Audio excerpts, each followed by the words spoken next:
Hi, I'm Myron, and Wally and I would like to welcome you back to Desert Fire for our third video in our continuing series on free speech. Before we get started though, if you haven't already done so, we'd appreciate it if you hit the subscribe and the like button. Okay, let's get this show on the road. I told you not to upset those aliens! Alright, whoever blew up my ride, that was pretty rude. Wally says it was either aliens or the government. There's not a conspiracy theory she's seen that she doesn't like. Well, now that I've taken a shower, let's jump on over and start talking about this week's discussion about the First Amendment under pressure by non-government actors. It seems to me that there's two categories of non-government actors that suppress free speech. And one are groups of individuals who share a political ideology or political agenda and believe they have the moral superiority that allows them to suppress the speech of their opponents. The second category are individuals who also have a political agenda that oftentimes mirrors or closely parallels that of different groups, and they also believe they have the moral superiority to shut down speech of people they disagree with. The group that's emerged that poses the greatest threat to free speech rights is called Antifa. According to Mark Gray, who is a professor at Dartmouth College and a recognized expert on, as well as a self-admitted supporter of Antifa, this organization consists of communists, socialists, and anarchists. Their purported purpose is to use violence in order to prevent what they deem as Nazis, fascists, and white supremacists from speaking in public. There are two problems to the purported goal of Antifa. The first is that they use violence to shut down any speech.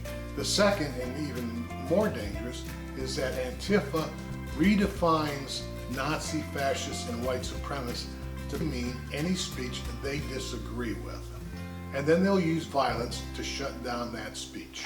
The other thing about Antifa is when they do go out as a group, they dress all in black, cover their face, some carry shields, they're usually armed with sticks, baseball bats, mace, bricks, and now what they call milkshake, which started in Great Britain when somebody threw a milkshake at one of their conservative politicians and people in the U.S. picked it up. Well, Antifa has taken that to a new height and now mixes in quick-dry concrete that has a high lime content in order to attempt to cause chemical burns.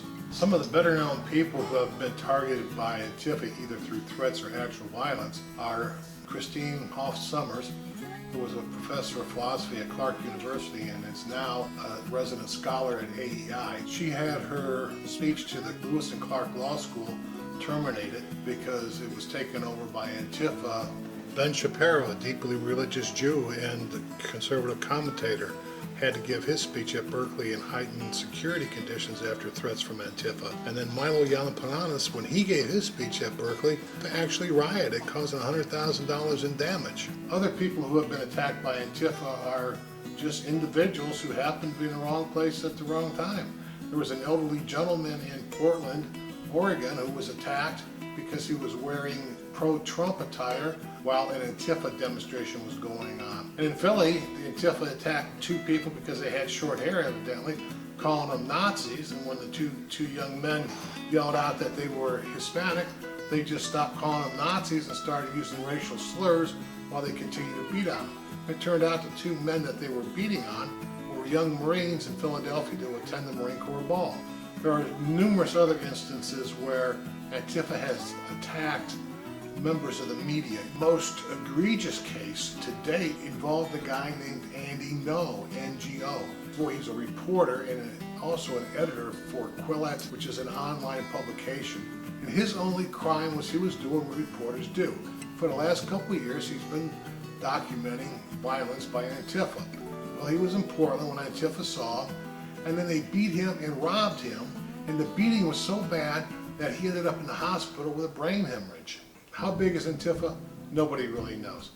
They're secretive, they cover their faces when they go out as a group, but a good indication of how large their membership is how active they are and how large a turnout they get when they call for a direct action, which is usually pretty large. 300-400 people is not unusual. During Trump administration's inauguration, there were thousands of them.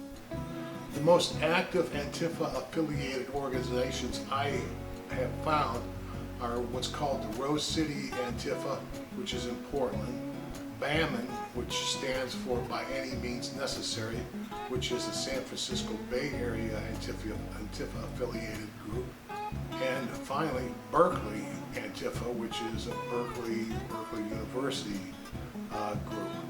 Those are the most active. In close seconds come Philly and Boston. In summary, Antifa basically sees all conservatives as Nazis, fascists, and white supremacists, especially if you oppose illegal immigration or you support Trump. By redefining fascist, Nazi, and white supremacists to mean conservatives, especially those who oppose illegal immigration and support Trump, Antifa provides itself with the moral authority to engage in violence to suppress their free speech. What I find ironic and more than a little sad is Antifa, that bills itself as an anti-fascist organization, is employing the same tactics that the fascists of Europe did in the 1920s, 30s, and 40s, and that every other wannabe dictator has done in the 20th century in order to gain power. That is to unjustly vilify groups of people so that they can morally justify employing violence to suppress their speech in order to gain power. With that, I'm going to close it up. We're going to do one more video on free speech, and that's going to address the individual non-government actors suppressing speech of those they disagree with. And also, we're going to tie everything up. I hope you enjoyed the video. Be good. And we'll see you next week, hopefully. But before you go, let me leave you with a quote from my favorite again, Ben Franklin, who purportedly said, "Beer is proof that God loves us and wants us to be happy." Alas, that's not true. What old Ben actually said was, "Wine is proof that God loves us and wants us to be happy." I prefer the beer, but I can live with the wine.